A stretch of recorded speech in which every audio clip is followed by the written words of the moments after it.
Bueno, en esta clase vamos a hablar de electrocardiograma normal. ¿Qué es un electrocardiograma?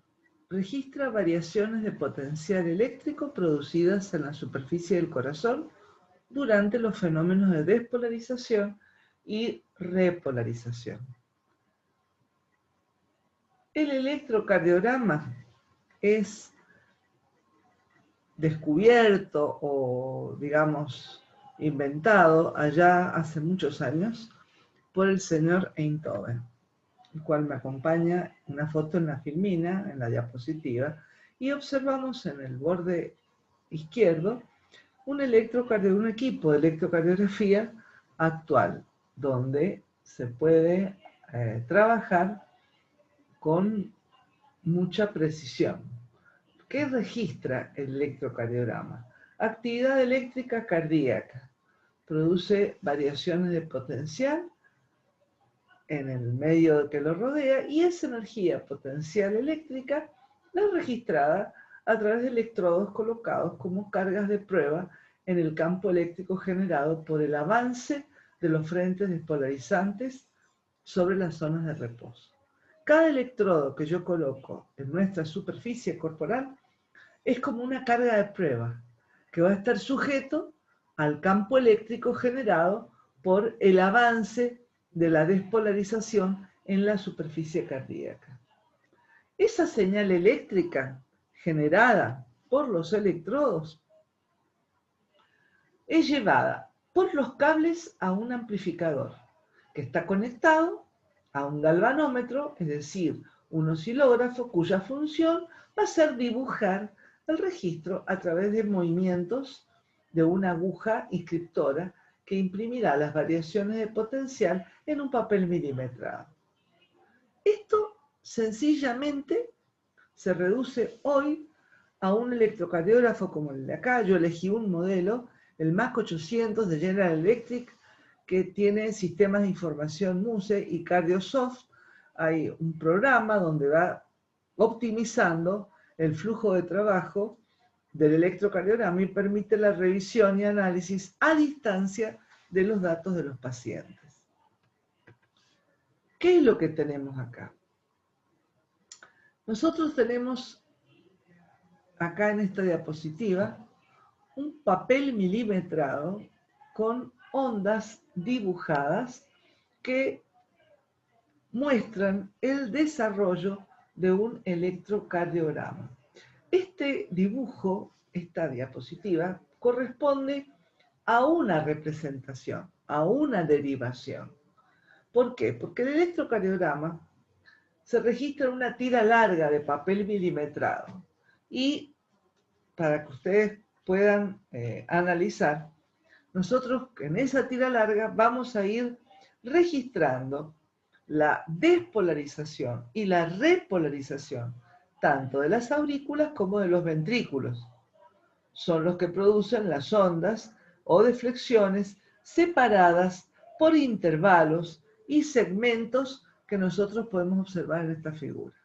Entonces, lo primero es razonar y pensar que cada milímetro va a equivaler en la línea horizontal a un tiempo de 0,04 segundos.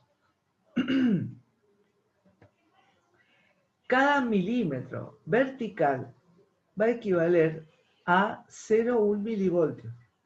Ustedes van a observar en esta figura una onda cuadrada que es la onda de calibración del aparato. Para que el aparato esté correcto, tiene que marcar una amplitud de la onda cuadrada de 10 milímetros, equivalentes a 1 milivoltio. Entonces, teniendo en cuenta esas medidas, nosotros decimos que cada cuadro del electrocardiograma compuesto por 5 cuadritos chiquitos a nivel horizontal equivalen 5 milímetros a 200 milisegundos. Y también cada cuadro vertical, como hemos dicho, que corresponde a 0,1 milivoltio, 5 vamos a tener 0,5 milivoltios. ¿Cómo está compuesto cada onda. Nosotros tenemos que, por convenio y de acuerdo con el orden en el cual aparecen las ondas en el registro, se les eligió la letra P, Q, R, C, S, T y U. Entonces ustedes van a observar que cada onda tiene una denominación, onda P, Q, R, S, T, U. Fue por convención, por convenio, no hay ninguna razón en especial. Pero bueno, comenzamos a describir los datos más llamativos que nosotros podemos observar. Yo acá observo la onda P, no sé si ustedes pueden analizarla. Acá tenemos la onda P, que esa onda va a representar la despolarización de las aurículas. El impulso cardíaco que se originaba, recuerden ustedes de lo que vieron en potencial de acción, en el nodo sinusal, y se activa después las aurículas a través de los haces de conducción que convergían al nodo auriculoventricular, todo ese vaivén del impulso eléctrico que comienza en la aurícula derecha y pasa a la aurícula izquierda, lo vamos a representar con la onda P que tenemos acá. Es una onda redonda, pequeña, adecuada al tamaño de las aurículas, obviamente. Representa la despolarización de las dos aurículas, derecha e izquierda, y no supera, fíjense ustedes, los 0,12 segundos. Recuerden que cada cuadrito tengo 0,04 segundos. O sea que yo acá tengo aproximadamente 0,8, supóngase 0,10 segundos. ¿Está? Y tampoco, fijémonos en la altura. Nosotros acá tenemos cada cuadrito 0,1 milivoltios. Acá tengo yo casi en este dibujo, pueden ser 0,15 milivoltios. Entonces, la altura normal no puede ser mayor de 0,25 milivoltios. ¿Está? ¿Qué ocurre al final de la onda P? Fíjense acá. Al final de la onda P se puede ver una deflexión. A veces aparece, a veces se ve bien, a veces no se ve bien. Es una onda T chiquita a veces se ve, que correspondería a la repolarización auricular. Pero es tan pequeña que no se suele ver en este electrocardiograma. Entonces, ¿qué otro segmento nosotros tenemos importante acá? Nosotros observamos este segmento que yo he marcado con un cuadrito azul, que es el segmento PR, y este segmento PR es el tiempo transcurrido desde que termina la despolarización auricular hasta el final, hasta el inicio, digamos, del pasaje del impulso hasta el septum. Entonces, específicamente, yo puedo expresar que el intervalo PR contempla la onda P y el segmento PR. Y el intervalo PR abarcaría desde que se despolarizó la aurícula hasta que llegó a la onda Q, que representa la despolarización, el inicio de la despolarización del septum. ¿Está? Entonces, ¿cuánto suele medir el intervalo PR? Y 0,12 a 0,20 segundos. Ya lo vamos a ver más adelante en detalle. Entonces yo tengo otra onda importante, que es el complejo QRS, que está compuesto por dos ondas de flexiones negativas, Q y S, y una positiva importante que es la R. ¿Está?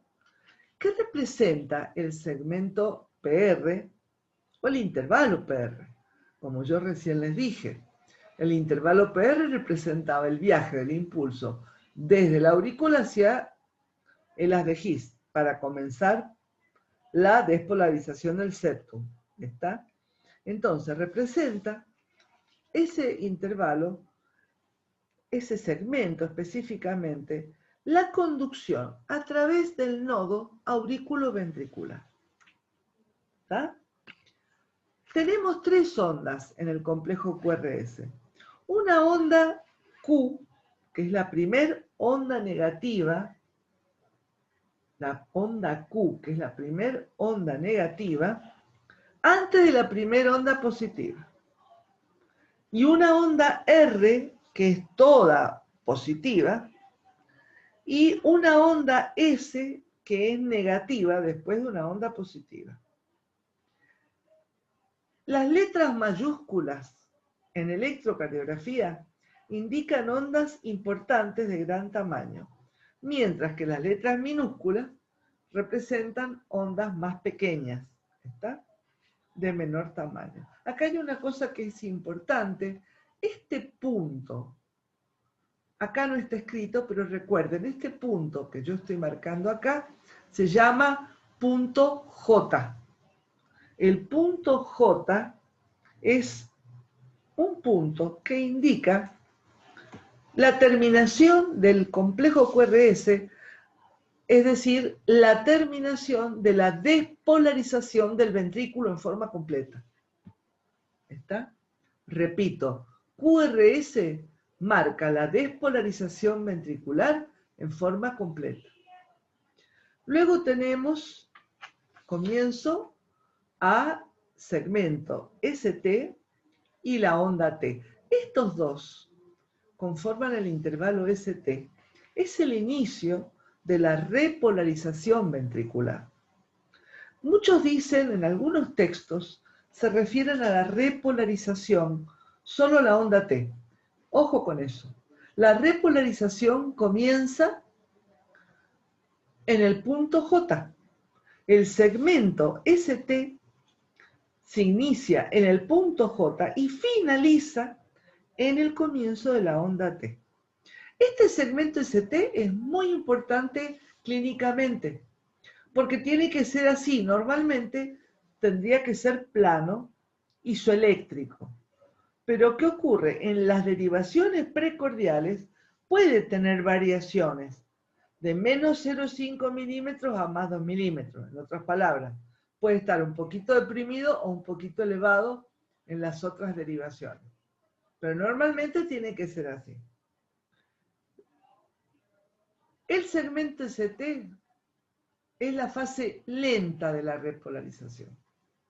Pero la onda T es la fase rápida de la repolarización. Y yo quiero que ustedes observen el dibujo y van a ver que la fase inicial de ascenso de la onda T es más lenta que la fase de descenso, que es más abrupta. ¿Por qué? Ustedes ya lo vamos a ver en su momento, pero la onda T, en la fase de ascenso, es la primer parte de la repolarización que es un poco más lenta porque todavía no están abiertos los canales de potasio totalmente.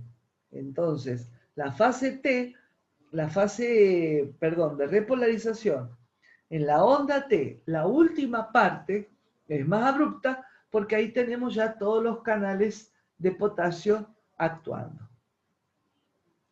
Otro punto importante, otro segmento importante, es el intervalo QT. El intervalo QT, desde el comienzo del complejo QRS hasta el punto donde la onda T se vuelve a la línea isoeléctrica, es el intervalo QT. ¿Y qué simboliza? El intervalo QT simboliza la sístole ventricular. Y es muy importante porque va a variar con la frecuencia cardíaca. Se puede hacer más corto o más prolongado en función de la variación de la misma. El intervalo QT, ya vamos a verlo enseguida, se puede corregir de acuerdo a la frecuencia cardíaca. Y tiene una fórmula empírica para calcularlo. Pero eso lo vamos a ver enseguida. ¿Qué otra cosa importante yo puedo marcar acá? Yo puedo marcar también acá la onda U. Fíjense, la onda U. La onda U que se observa acá, muchos, es más, una vez dijo un estudiante de quinto año que daba una charlita, dice, la onda U es un defecto eléctrico del aparato. No, ojo, la onda U tiene su explicación y su importancia, la vamos a ver enseguida. La onda U es una repolarización tardía, se cree, de fibras mesocárdicas. Por eso es que no es muy preciso su función, pero se cree que corresponde a eso. Bien. Otra cosa que es importante, que acá no lo vamos a ver porque no tenemos otro trazado, pero el intervalo RR, la distancia entre dos picos R, es muy importante porque siempre lo tenemos que medir desde el comienzo del complejo QRS. Este intervalo nos permite para medir o para poder medir o cuantificar la frecuencia cardíaca. ¿Está? Bueno.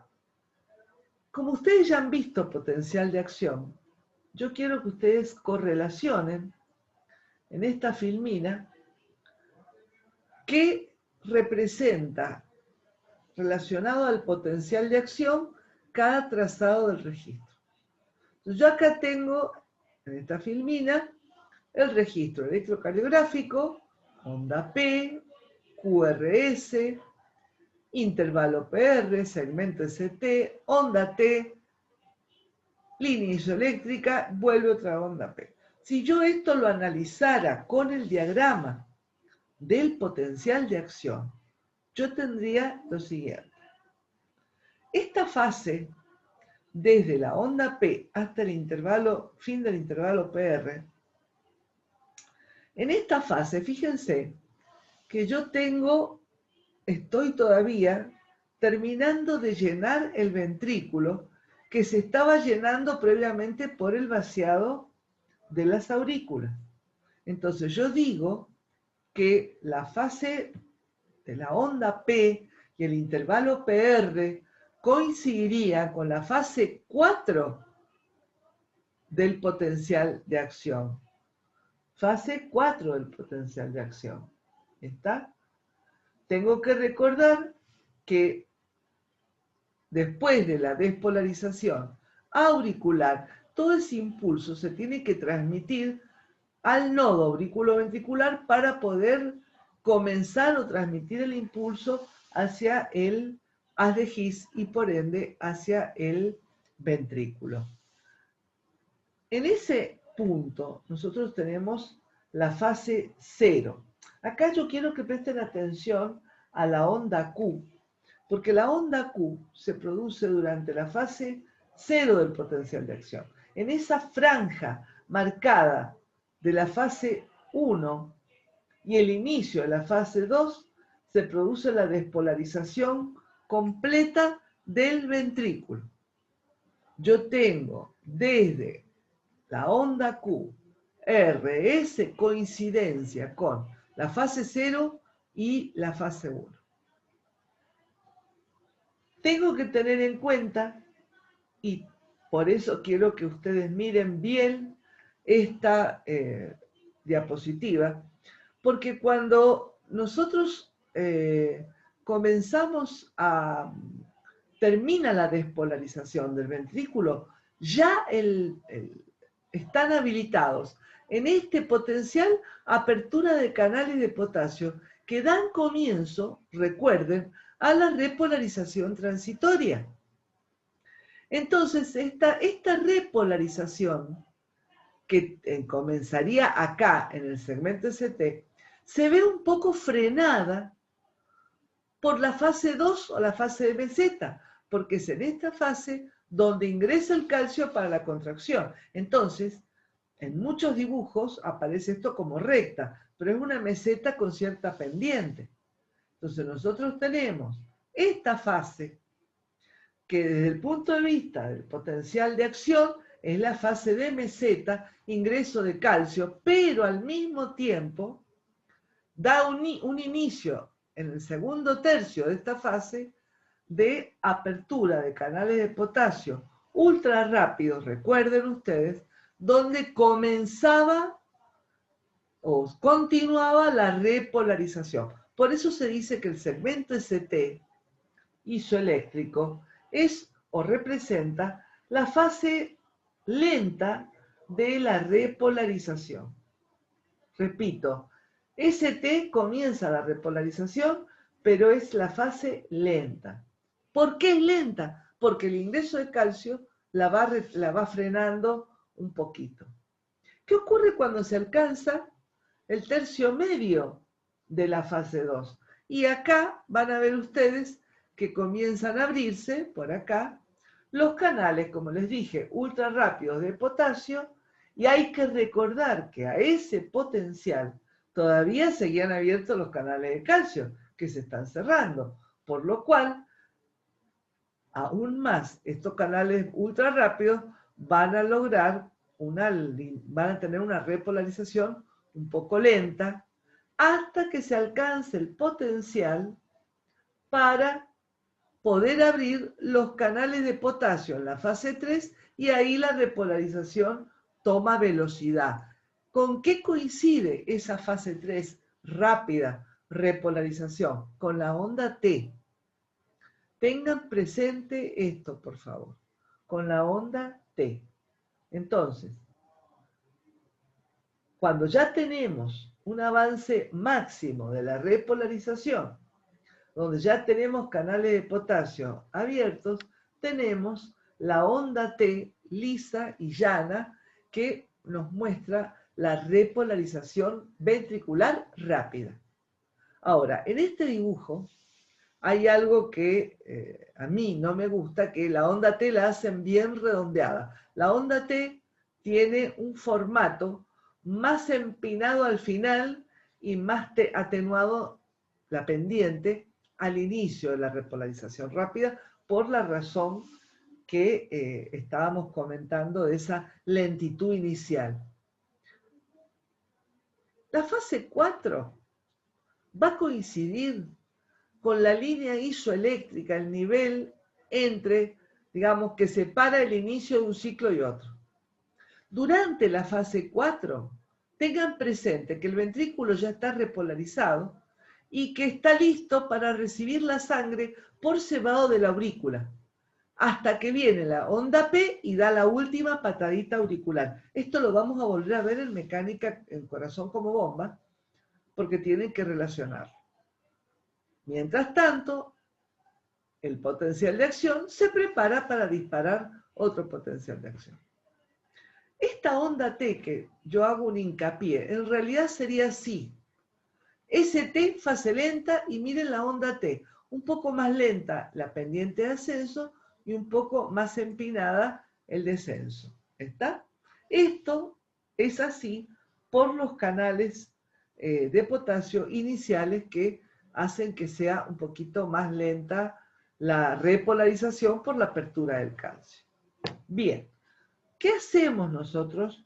¿Cómo trabajamos para interpretar un electrocardiograma? Bueno, lo primero va a ser medir la frecuencia cardíaca. Hay varias técnicas y ustedes con sus ayudantes van a trabajarlo de distintas formas. Una de las formas, por ejemplo, qué sé yo, hay varias, pero por ejemplo, una sería, yo acá tengo un registro,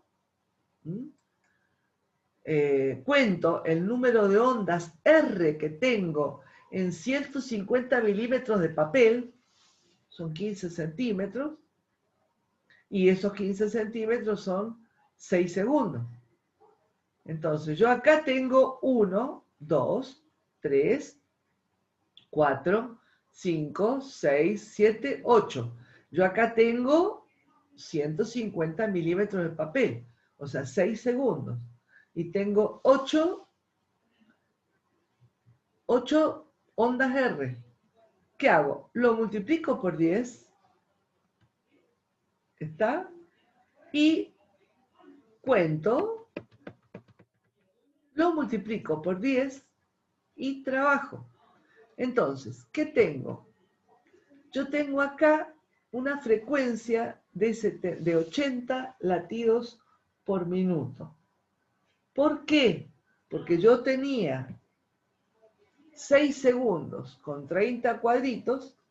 Fíjense, tengo 8.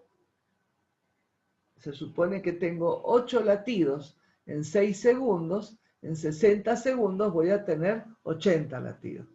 ¿Está? Esa es una regla mnemotécnica. Tengo otra también, la más confiable, que utilizan muchos, es el número de, bueno, es este, contar n, pero hay otra donde se trabaja con el método de los 1500. Yo acá tengo, por ejemplo, 1500 milímetros, cuento el número de cuadritos entre dos ondas R y luego divido los 1500 por el número. Yo tengo 15 cuadritos entre dos ondas R, divido y me da 100 latidos por minuto. Otro método, también.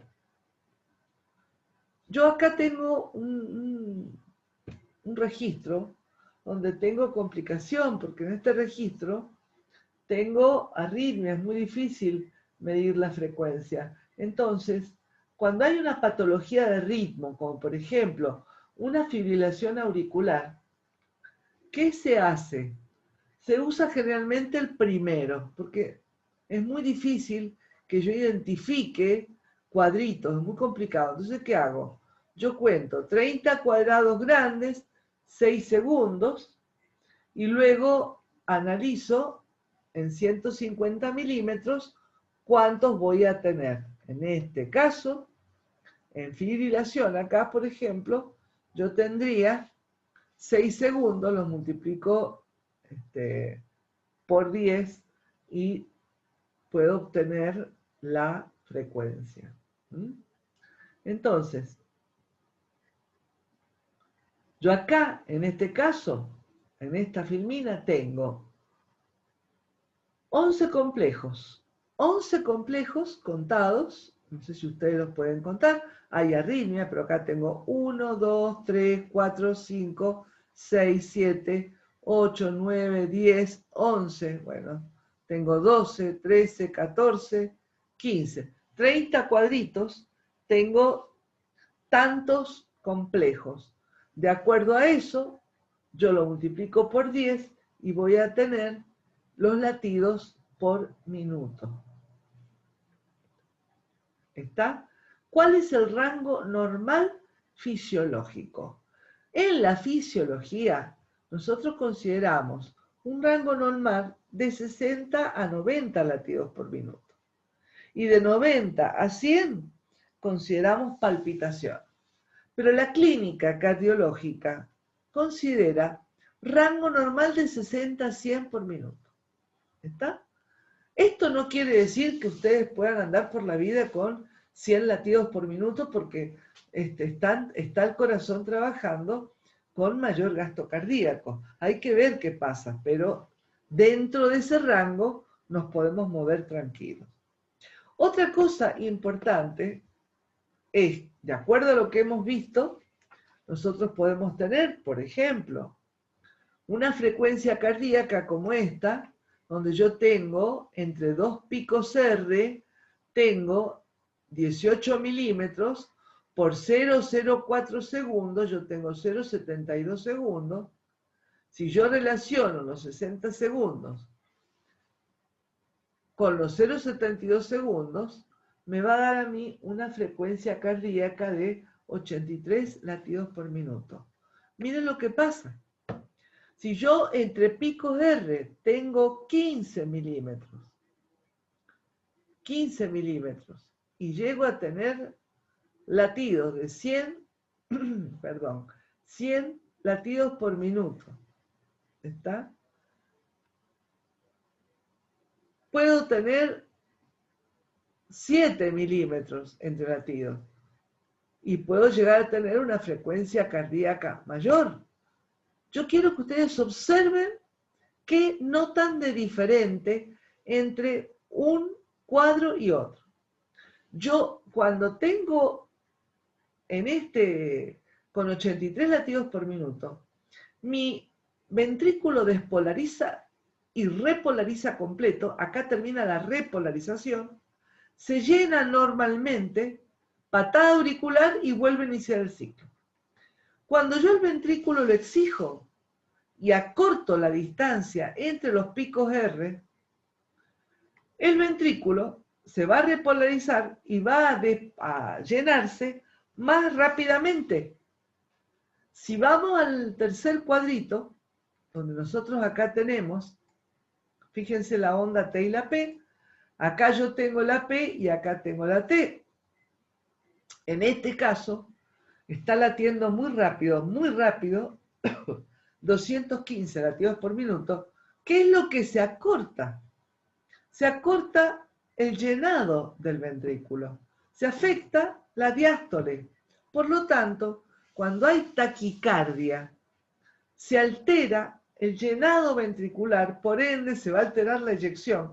Pero lo peor de todo es que se cruza, se monta a veces la onda T con respecto a la patada auricular. En otras palabras, el ventrículo está terminando de repolarizarse y le está cayendo sangre sin que él esté listo para recibirla.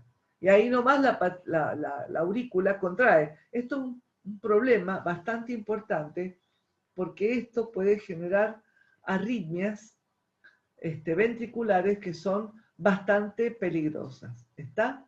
Esto se llama por ahí en la clínica montaje de la onda T sobre P, que es un efecto bastante peligroso. Bueno, conclusión. ¿Cómo determinar la frecuencia? No importa cuál es la técnica que empleen, pero sí tienen que observar la relación que hay entre la frecuencia cardíaca y el funcionamiento mecánico del corazón. Nosotros vamos a comenzar ahora analizando cómo se produce la activación auricular. Habíamos visto en el diagrama de potencial de acción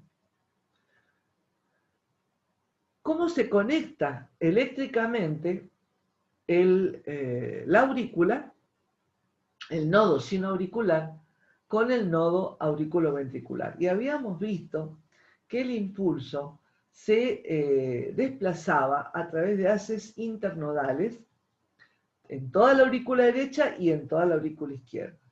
Entonces, nosotros vamos a observar el haz anterior, acuérdense, el haz posterior, el haz medio, y vamos a ver que eso va a tener que estar distribuyendo, como se ve en la figura, el impulso en toda la aurícula y especialmente hacia la izquierda, la aurícula izquierda. Entonces, acá hay que tener en cuenta lo que vimos en potencial de acción, que las vías de conducción desde el nodo sinoauricular eran rápidas, pero acá hay un retraso fisiológico hasta llegar a las de His. Por lo cual, nosotros tenemos que ver cómo va el impulso desde la generación, ubicándose anatómicamente en cómo tenemos el corazón. Entonces decimos que el impulso va hacia adelante, hacia la derecha y luego hacia abajo. Y a este vector representativo de todos los miles de vectorcitos, lo vamos a llamar vector P inicial. Y se representa con esta curvita la mitad. ¿Por qué? Porque el vector P inicial comienza a despolarizar toda la parte derecha de la aurícula y continúa hacia la aurícula izquierda, hacia la izquierda, hacia arriba y hacia atrás. Y genera la conclusión o la terminación de las dos aurículas totalmente despolarizadas y una onda P terminada. En el momento que todo el estímulo llega al nodo auriculoventricular, nosotros decimos que la onda P termina y aparece el segmento PR, que es el que va a cuantificar el potencial durante el pasaje por el nodo. Algo muy importante, tienen que tener en cuenta que el tiempo de activación es en la aurícula de 0,07 segundos a 0,10 segundos. Y esto yo lo puedo analizar así. Yo tengo un corazón, lo vamos a observar, lo voy a colocar en un triángulo de Einthoven, le voy a colocar el brazo derecho, el brazo izquierdo y la pierna izquierda. ¿Yo qué quiero hacer con los electrodos? Yo acá tengo el corazón, que es un gran generador de potencial. Y genera una perturbación que yo la voy a medir con cargas de prueba.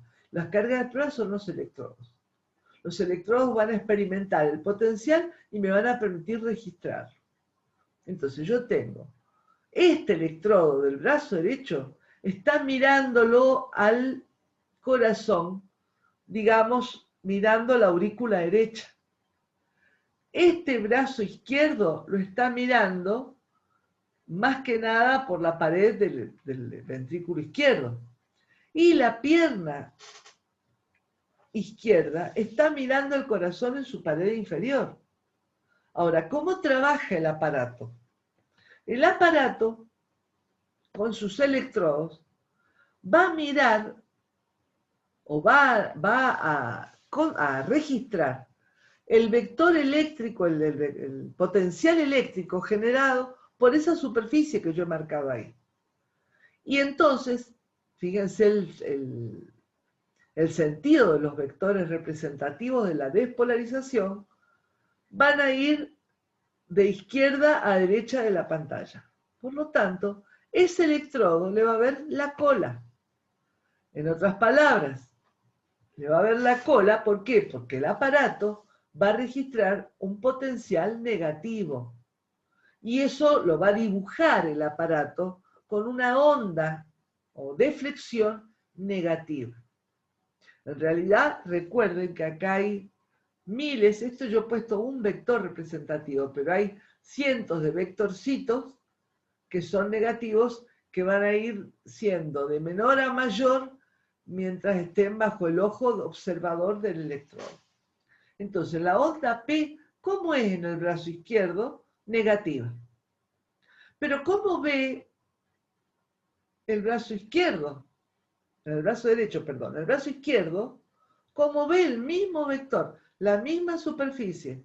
Fíjense, lo va a ver positivo porque va a proyectar este vector sobre la línea de observación del electrodo y este electrodo va a representar una curva positiva porque este electrodo lo ve venir y este electrodo rojo lo ve ir. Entonces, deflexión negativa, deflexión positiva. Pero ¿qué ocurre? Yo tengo en el aparato la forma de medir también la pierna izquierda. ¿Cómo lo va a ver la pierna izquierda? Y la pierna izquierda lo va a ver con una deflexión positiva, porque el ángulo prácticamente es menor que cero, el ángulo que forma la flecha negra con la línea de observación del electrodo. Ustedes se habrán dado cuenta que yo, la flecha negra, que es el eje eléctrico representativo de la despolarización de la aurícula, lo he proyectado en las líneas de observación del electrodo. Vuelvo a repetir, el electrodo rojo le ve la cola al vector rojo, que es el vector proyectado en la línea de observación de este electrodo. El electrodo azul lo va a ver positivo, porque es la proyección del eje negro, este que está acá, sobre esa línea de observación. Y el electrodo de la pierna izquierda lo va a ver positivo también, porque está proyectando este vector negro sobre la línea de observación. Entonces yo tengo onda positiva un poco más chica y onda negativa. ¿Qué pasa? Estos serían los registros monopolares. Pero ¿qué pasa cuando yo analizo las derivaciones? La D1, que sería esta diferencia de potencial entre brazo izquierdo y brazo derecho, me quedaría igual a ABL menos la onda negativa menos ABR. Esto me quedaría positivo menos me queda más. ¿Cómo es la onda P en la derivación 1? Es positiva, importante. Todos los profesionales eligen ver a veces la onda P en la derivación 1, 2 o 3, porque es donde se ve bien. Mejor en la 1 todavía. ¿Por qué? Porque el aparato ha sumado algebraicamente los dos registros. Entonces, fíjense, yo ahí tengo una onda P positiva en D1. ¿Qué pasa con la derivación 2? Y era ABF menos ABR. Es una diferencia de potencial. Entonces me queda negativo esto, positivo, me va a dar una suma, porque va a ser positivo también. Entonces, ¿cómo va a ser la derivación 2 para onda P? Positiva. La onda P de la derivación 1 es una mezcla entre esta y esta. La onda P en la derivación 2 es una mezcla entre esta y esta. Pero la onda P de la derivación 3 va a ser ABF menos ABL, pero ABL es positivo. Entonces, ¿qué va a pasar? Si yo a una onda positiva le resto otra positiva, me va a quedar una onda más chiquita. Va a ser positiva, pero va a ser menor. En otras palabras, me queda así. ¿Cómo es la onda P en la derivación 3? Acá es 3, perdonen. Les pido disculpas, se me pasó. 3 es positiva y más chiquita. Bien. Si analizo yo específicamente la onda de activación auricular, es necesario que nosotros observemos que la primer parte de la onda auricular corresponde a la aurícula derecha. ¿Está? Y tarda entre 0 a 70 milisegundos.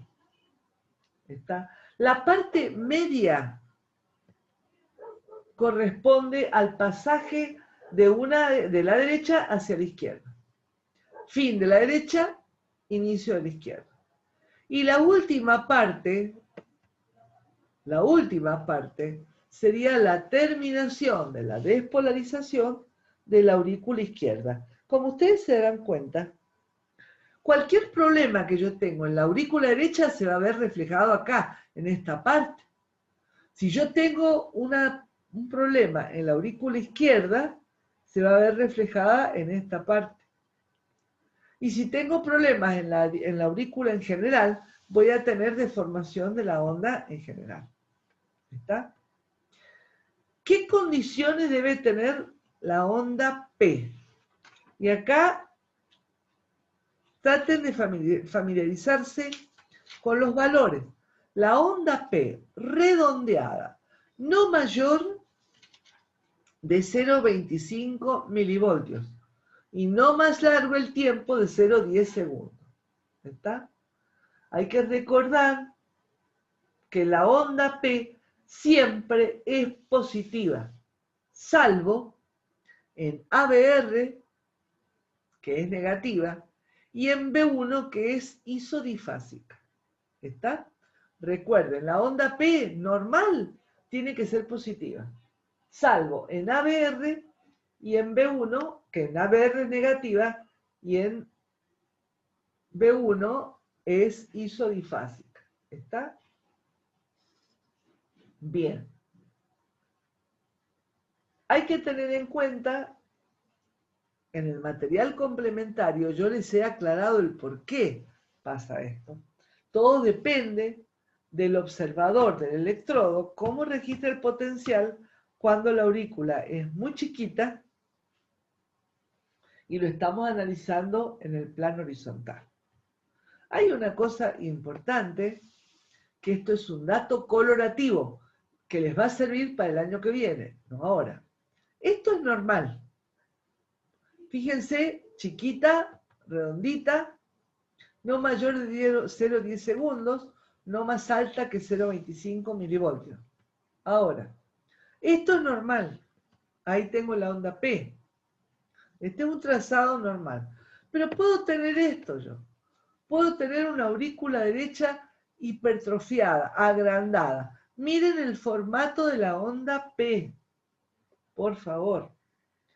Miren el formato de la onda P. ¿Por qué?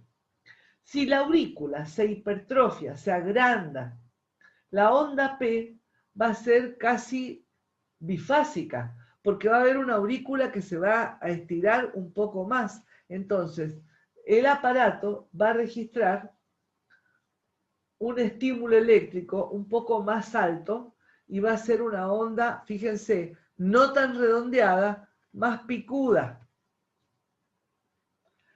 Más picuda. Por ahí se le llama, igual que a la onda T, onda, cuando es picuda, onda de carpa, estilo de carpa, cuando vos armás una carpita.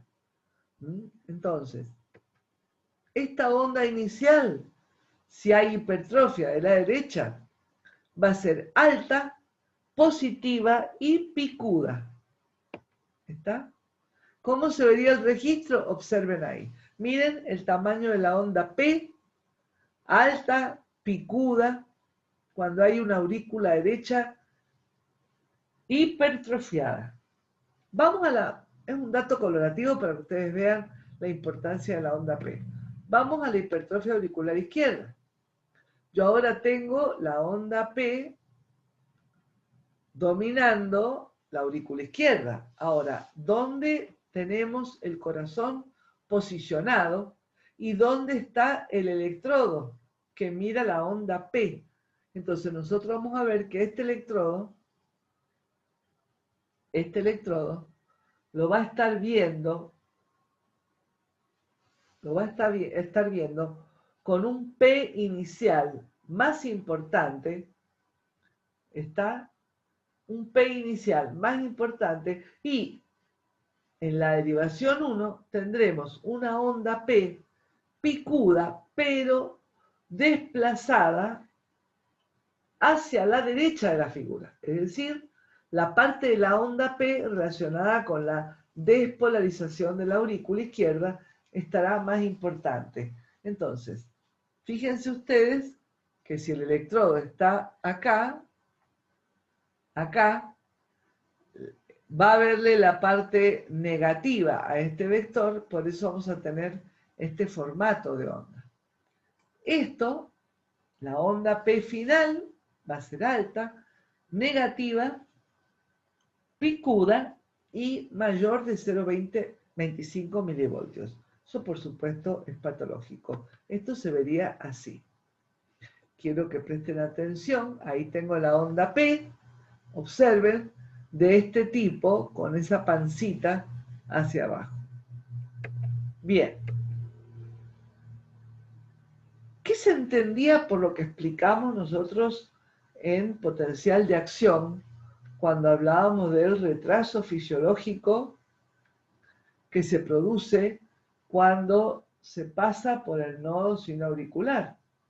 Acá tienen que observar la importancia del segmento PR. A veces uno diría, ¿por qué se llama PR si está la onda Q? ¿Por qué no llamarlo PQ? Y se lo llamó PR porque la onda Q nunca, por ahí no se ve bien en el electro. Entonces, se lo llamó PR. ¿Está?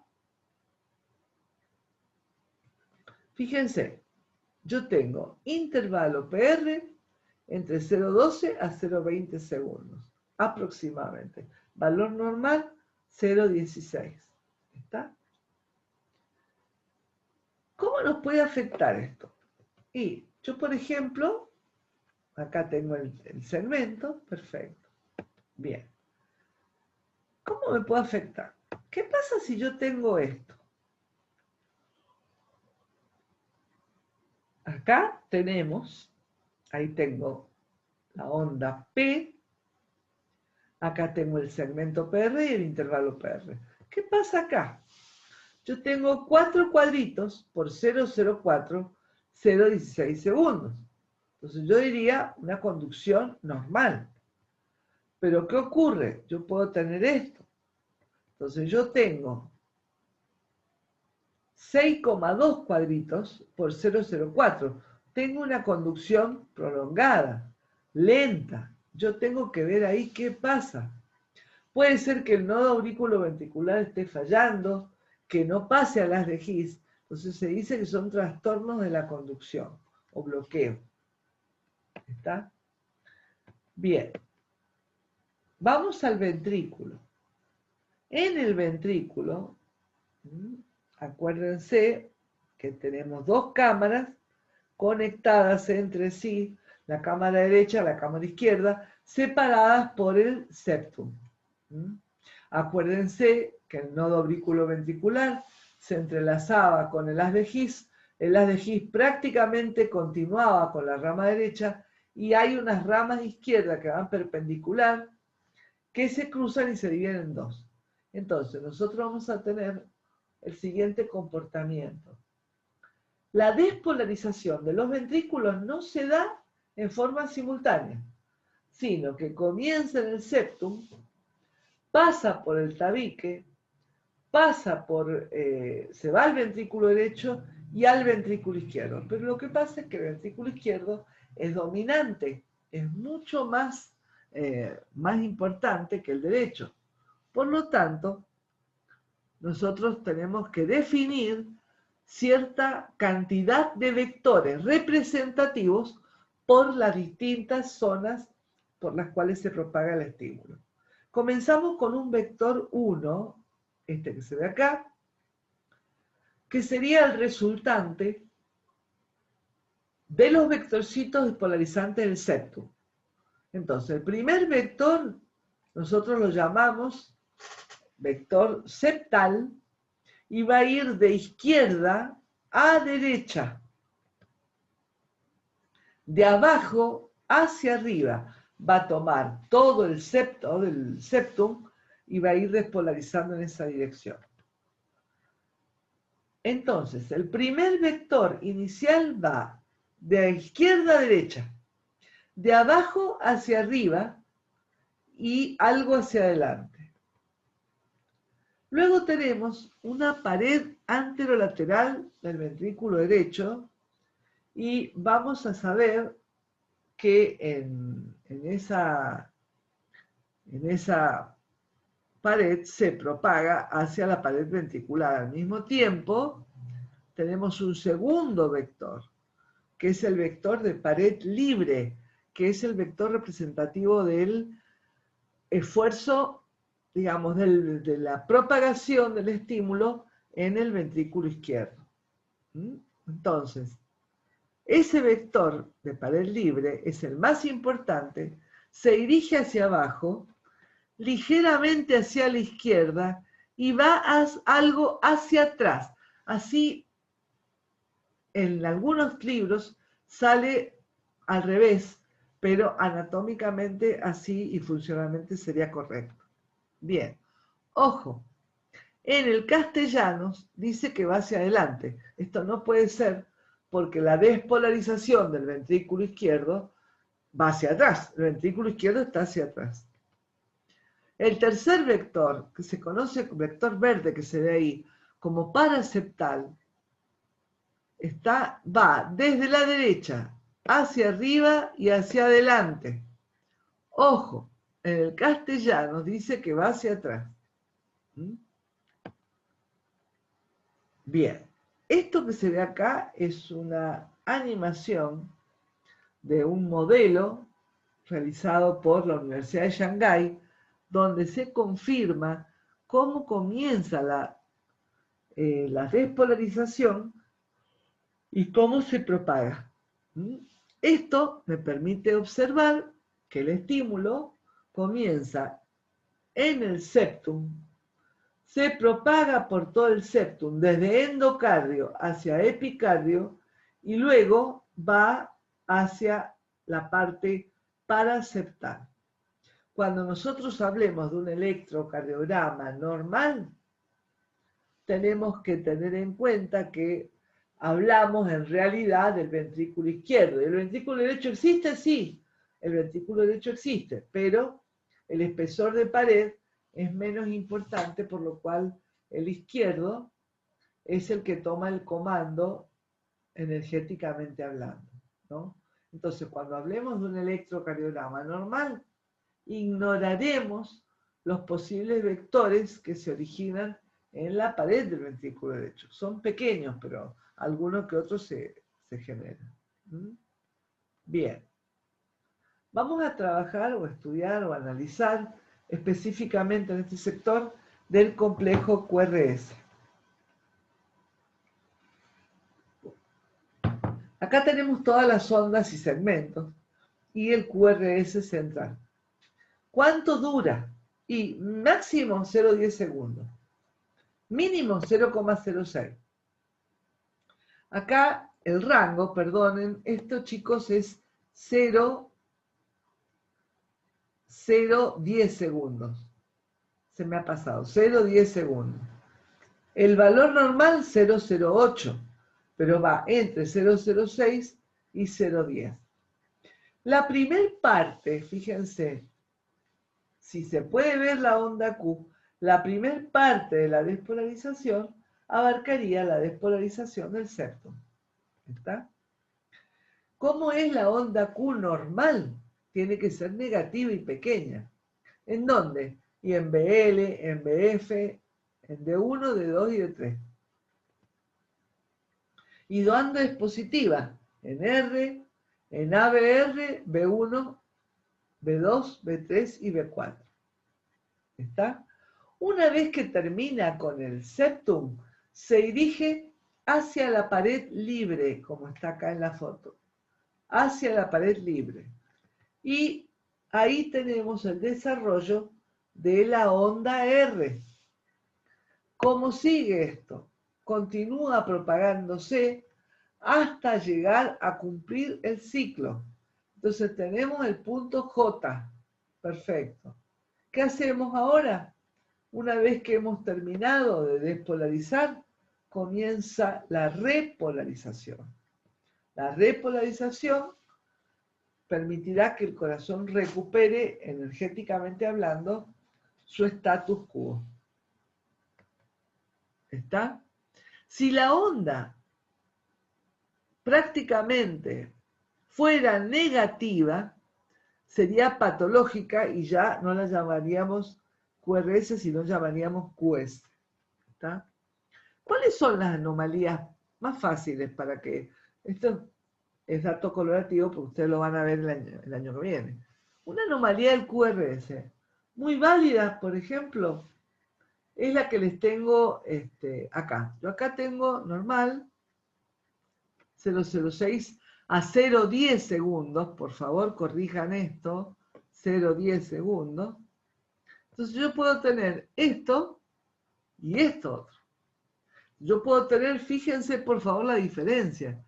Yo tengo un 0,06 en este primero y 0,16 en el segundo. Esto tiene una razón. Yo acá también, una alteración típica del QRS es una arritmia, por ejemplo. Miren, este es el trazo normal y este es el trazo enfermo. Entonces yo tengo que ver que eso que está ahí es una extrasístole ventricular con onda T invertida. Eso se puede ver, se puede discutir y analizar. Luego tenemos el segmento ST, que era del que habíamos hablado con respecto a la fase de repolarización lenta, recuerden. ¿Qué es importante? Y acá tengo yo. Yo tengo, en este segmento ST, tengo la indicación de las dos fases y tengo que decir que he observado que el ST se ha deprimido y el otro donde se ha incrementado. Lo que nos interesa a nosotros de la fisiología es que para poder iniciar la repolarización que el ventrículo debe hacer, todavía estamos bastante complicados porque tenemos que terminar respetando esas fases tanto en la fase lenta como la fase rápida de la repolarización. En esta diapositiva yo hablo de la fase lenta, de la fase rápida, cómo debe ser el segmento ST horizontal y cómo debe ser la onda T. Recuerden que es un poco más lenta la pendiente en la subida y en el descenso un poco más abrupto. ¿Está? ¿Qué representa el segmento ST? Fase inicial de la repolarización ventricular, etapa lenta. Cuando hay algo patológico, el segmento ST puede elevarse. Por ejemplo, acá tenemos una repolarización precoz, por ejemplo, puede ser por un infarto agudo de miocardio, o también hiperpotasemia, o bloqueos de rama, cualquier trastorno de conducción, electrolito y del músculo me pueden producir este registro. Pero también yo puedo tener la fase inicial de la repolarización. ¿Cómo lo puedo tener? Y el segmento ST lo puedo tener bajo, deprimido, con lo cual me daría cuenta que está el problema en esa situación. Acá tenemos que observar que cuando pasa yo elegí una derivación. Uno es la vista del electrodo del hombro derecho y hombro izquierdo. Y la derivación 2, que es la vista del electrodo de la pierna izquierda y brazo derecho. Entonces, un registro tiene que ser la parte especular del otro, cuando hay isquemias, por ejemplo. Finalmente, la onda T y la onda U. La onda U no siempre aparece. La onda T aparece siempre. Y la onda T, nosotros habíamos hablado, está representando la repolarización ventricular fase rápida, recuerden, ¿está? Tiene que ser redondeada, un poquito, te diría, más desviada hacia la derecha, ya que la pendiente es un poco más suave del lado izquierdo de la curva con respecto a la derecha. ¿Cómo es la onda T? Y es negativa en obesos. Puede ser plana en obesos. En B1 y B4 en niños también. Negativas en isquemia. Y la onda U de flexión pequeña diastólica que a veces no puede, no sale, no se ve, no se registra. Bien. Segmento QT. Segmento QT es el segmento que yo les había comentado, que marca el inicio del complejo QRS y hasta el final, o sea, despolarización ventricular y repolarización. ¿Qué representa? Representa la sístole ventricular. El intervalo normal es de 0,4 a 0,48 segundos. En función de la frecuencia cardíaca yo tengo mayor frecuencia si tengo QT corto, perdón. Y si tengo QT largo, tengo menor frecuencia. Se puede medir en pocos segundos. ¿Y cuál es la función?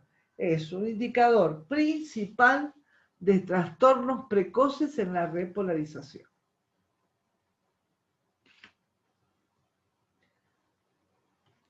La próxima diapositiva, rebobinando con lo que habíamos visto en el potencial de acción cardíaco, que era un gran campo eléctrico, nosotros vamos a tener que va a haber un vector resultante de todos los vectores que corresponden a la activación ventricular. Entonces, ¿qué significa? que yo puedo tener, por ejemplo, un vector determinado desde el centro hacia la derecha y otro vector desde el centro hacia la derecha, hago la reacción entre ambos vectores como trazo perpendicular, donde se cruzan, tengo la flecha roja que significa la flecha, el vector eléctrico, el eje eléctrico del corazón. ¿Qué significa? La actividad eléctrica de ese corazón en esa posición. En otras palabras, ¿qué es el eje eléctrico funcional de un corazón? Es simplemente el vector QRS promedio de todos los vectores representativos del avance del fenómeno y está localizado por grados en el plano frontal y horizontal, indicando, de acuerdo a la posición, si el corazón eléctricamente está funcionando bien o no.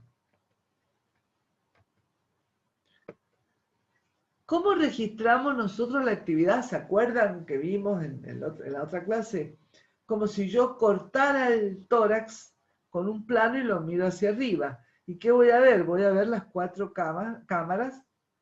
Y si coloco un electrodo acá, voy a tener un registro, otro acá, otro registro, otro y así sucesivamente. ¿Yo qué puedo lograr? Voy a tener los registros precordiales B1 y B2 me van a permitir ver a mí el ventrículo derecho y el septum. Después tengo B3, B4, yo voy a tener la migración del impulso por digamos, el septum directamente hasta llegar, obviamente, a la pared libre del ventrículo izquierdo. Entonces nosotros, vuelvo a repetir, desde el ventrículo derecho, pasando, por supuesto, hacia el septum y hacia la pared libre, podemos registrar toda la actividad con electrodos colocados de la siguiente forma. El electrodo B1 y B1 está en el cuarto espacio intercostal derecho, el B2 cuarto espacio intercostal izquierdo, B3, B4 entre el B5, que está en la línea clavicular media, y el B6, obviamente, en la línea axilar media. ¿Qué características tengo que analizar yo? Yo tengo que analizar si hay un complejo que sea isodifásico. Y acá hago hincapié en un detalle. Cuando el vector 1 es pequeño, observen la gráfica, apunta hacia el electrodo en el cuarto espacio intercostal derecho, produciendo una onda R chiquitita, que es la que está dibujada ahí. Esta onda R, esta. ¿Está? Una onda R pequeña, como la que les comenté, un poco mayor que en B1, a medida que el avance la onda R, hasta llegar a un valor próximo a la equivalente entre la deflexión de la onda R hasta llegar a un valor próximo equivalente a la deflexión positiva y negativa como en B4. ¿Está? O sea que estos electrodos que están acá van siguiendo el vaivén de la despolarización en el plano horizontal hasta acá. Se pueden agregar más electrodos, pero en un protocolo común se agregan solamente los 6. En definitiva, la despolarización ventricular en las derivaciones precordiales está representada por una onda R que crece de izquierda a derecha y una onda S que decrece de izquierda a derecha. ¿Dónde cae normalmente el eje eléctrico en el plano horizontal? El eje cae específicamente entre, fíjense ustedes, el complejo isodifásico, entre B3 y B4. Si el complejo se desplaza hacia B5, B6, tenemos un desvío a la izquierda. Si el complejo se desplaza hacia B1 y hacia B2, tenemos un desvío a la derecha. Un ventrículo, para terminar esto, hipertrofiado, tiene más vectores, por lo cual existiría una despolarización mayor, más incrementada. Es decir, un vector QRS más importante que atraerá al vector resultante en esa dirección y ahí aparece la hipertrofia. Acá yo quiero que ustedes observen que si yo tomo el registro precordial B1 y luego el B6, hay un crecimiento inverso de ambos picos. Por ejemplo, acá la onda R en el ventrículo derecho va creciendo hacia el ventrículo izquierdo y la onda S en el ventrículo derecho decrece en el ventrículo izquierdo.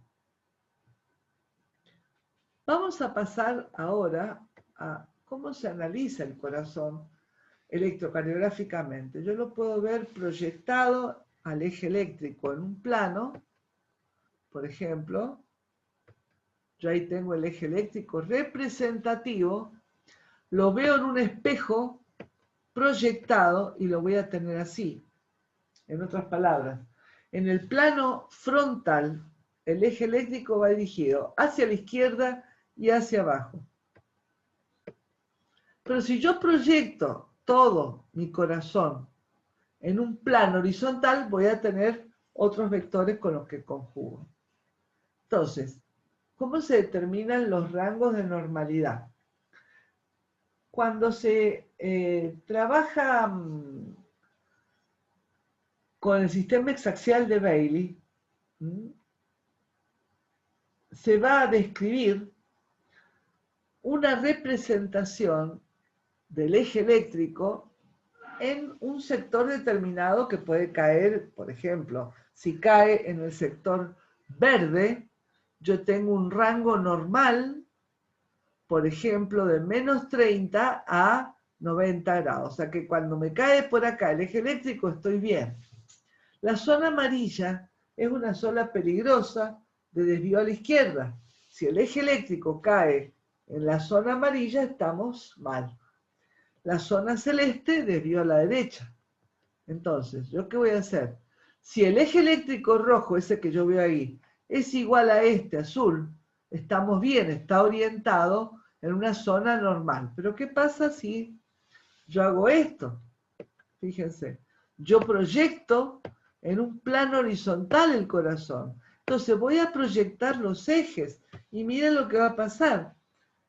Yo voy a tener que el eje representativo del corazón en el plano horizontal va derecho hacia atrás. Repito, hacia atrás, ligeramente hacia atrás, a pesar de que el corazón esté ligeramente hacia adelante. Recuerden que esa flecha roja representa la actividad eléctrica de los ventrículos, por lo cual es importante tener en cuenta. Bien, si yo acá le pongo los electrodos, yo voy a registrar distintos potenciales, donde el potencial eléctrico resultante va a estar comprendido entre 0 grados y menos 60 grados. En otras palabras, en el plano frontal, el margen de seguridad está comprendido entre menos 30 grados y 90 grados positivos. En el plano horizontal va a estar comprendido entre 0 grados menos 30 grados. ¿Está? Bien. Entonces el eje eléctrico resultante lo tendríamos ahí. Bueno. ¿Qué es el estudio Holter? El Holter es un estudio ambulatorio de ritmo cardíaco donde yo coloco los electrodos y le coloco la conexión a una pequeña computadora que va a registrar 24 a 48 horas digamos, el ritmo del paciente en cuestión. Está otro electrocardiograma, que es el común, es el electrocardiograma en forma horizontal, y yo acá les muestro una figura donde estamos observando cómo colocan los electrodos. Los electrodos se colocan B1, acá tenemos, B1, cuarto espacio intercostal derecho, B2, cuarto espacio intercostal izquierdo, B3, B4, B5, línea clavicular media, B6, línea axilar media. En el varón no hay problemas. En la mujer aparecen inconvenientes para poder posicionar el electrodo con la mama. Acuérdense que la mama, la grasa o el tejido fibroso tiene cierta resistencia. Esto que estamos viendo acá es otra prueba más que se conoce como electrocardiograma de esfuerzo. El electrocardiograma de esfuerzo permite incrementar el gasto cardíaco y ver cómo se acopla el corazón a ese incremento de oferta de demanda que tiene y cómo se comporta su sistema sanguíneo para poder bancar ese déficit.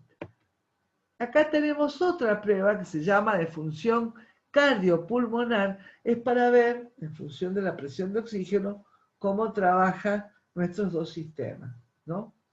Tengo que destacar, por supuesto, que hay veces que se necesita, que necesitan ver mejor las fuerzas derechas eléctricas, entonces aparecen más electrodos en el círculo torácico derecho. Hay un dato colorativo, ustedes van a encontrar por ahí o van a hablar con algunos tutores donde dice que hay otras derivaciones útiles que se utilizan en el infarto, en el diagnóstico del infarto de miocardio. O sea, yo le pongo los 6 electrodos, pero también puedo poner otro electrodo más que se llama medrano derecha en la intersección de la última costilla derecha con la línea media clavicular. Puedo poner la medrano epigástrica sobre el apéndice sifoides y la medrano izquierda en la intersección de la última costilla izquierda de la línea medio clavicular izquierda. Son diferentes requisitos para poder medir lo que nosotros queremos. Bien, yo acá tengo un electro completo y ¿cómo lo vamos a analizar? Ustedes cuando se enfrenten a un electrocardiograma tienen que ver primero cuáles son las derivaciones en el plano frontal. Yo voy a tener que medir el ritmo, el segmento PR, el intervalo QT y el eje eléctrico, pero para ello yo tengo derivaciones en el plano frontal. Tengo dos tipos, tengo los registros bipolares que miden diferencia de potencial de 1, de 2, de 3, registros monopolares que miden potencial, diferencia de potencial entre el miembro en cuestión, brazo derecho, brazo izquierdo, con un potencial de una central terminal. Esos registros monopolares están vinculados siempre al plano frontal. Pero después tenemos plano horizontal, como si yo cortara el tórax con una cartulina, ¿no? Tenemos registros precordiales que van a representar que, por ejemplo, B1 y B2 recuerden superficie anterior del ventrículo derecho, delantera. B3, B4, superficie anterior del ventrículo.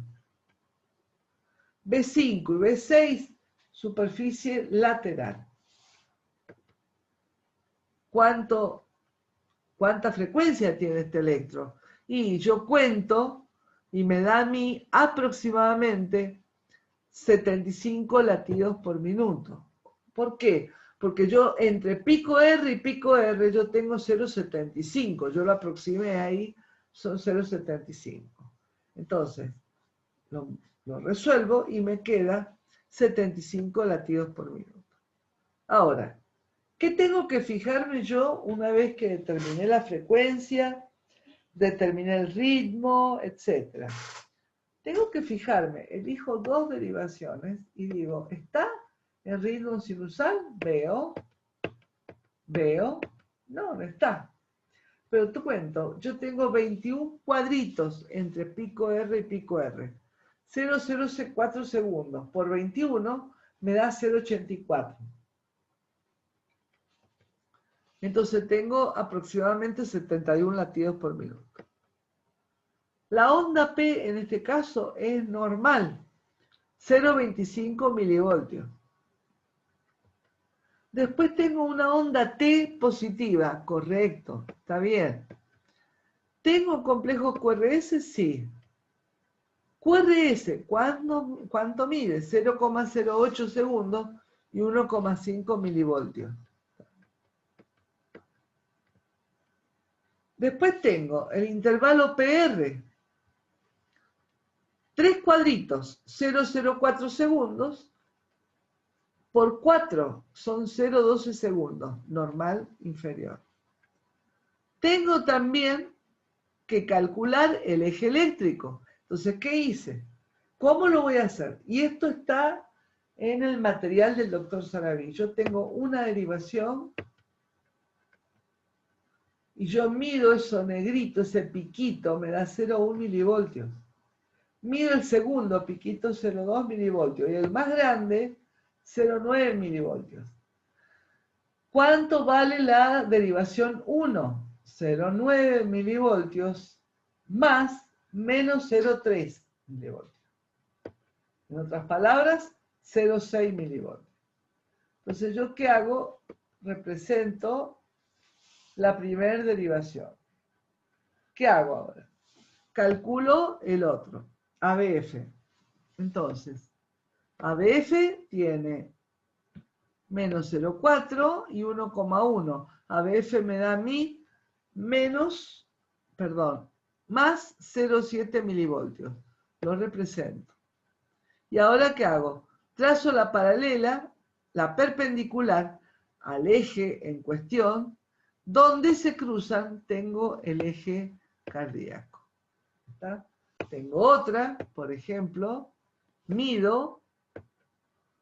Fíjense, acá yo tengo más 1, más menos 0,2, me da 0,8. Represento. Y acá tengo de 2, mido más 0,5, menos 0,1. Entonces me queda más 0,5, menos 0,1, 0,4. Trazo las perpendiculares donde se cruce. Ahí está. ¿Está? ¿Dónde está el eje eléctrico? Entre 0 y 30 grados.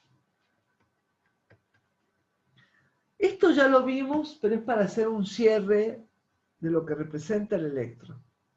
La derivación 1.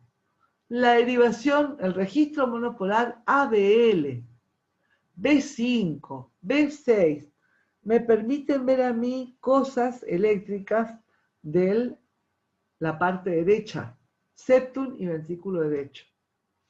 Pero, por supuesto, la parte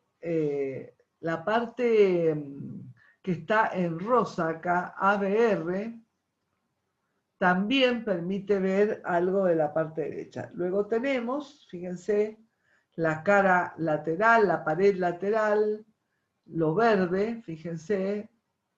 ¿Quién tenemos? D1, ABL, B5 y B6. Y después tenemos D2, D3, ABF, me van a ver la pared inferior. Y la parte septal, B1 y B2. Entonces, yo con esto también puedo decir, cuando hay una patología determinada, van a ver el año que viene un concepto que es el de imágenes espejo. Entonces, ¿qué significa? Si yo tengo un infarto de miocardio, por ejemplo, no se asusten porque esto es un dato colorativo.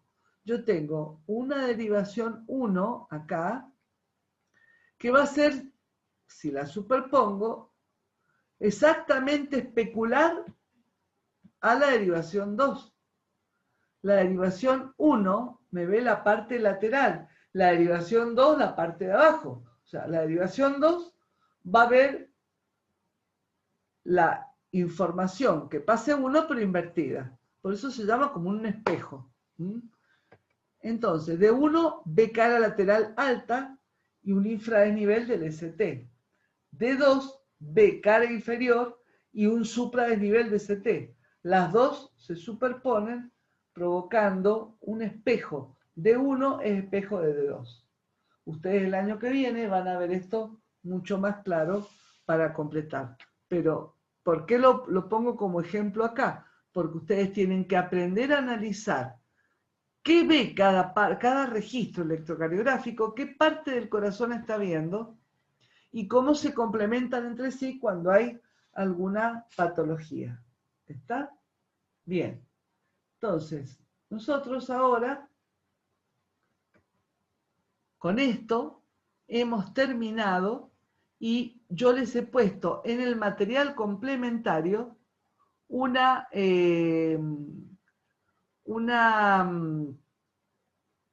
ejercitación integradora con varias preguntas correspondientes de múltiple opción para que ustedes ensayen desde acá hasta mecánica cardíaca. Entonces, yo les envío, se las he enviado con las respuestas para que ustedes se entretengan y repasen todo lo visto hasta acá. Cualquier duda, nos vemos en la clase de consulta del viernes. Muchísimas gracias.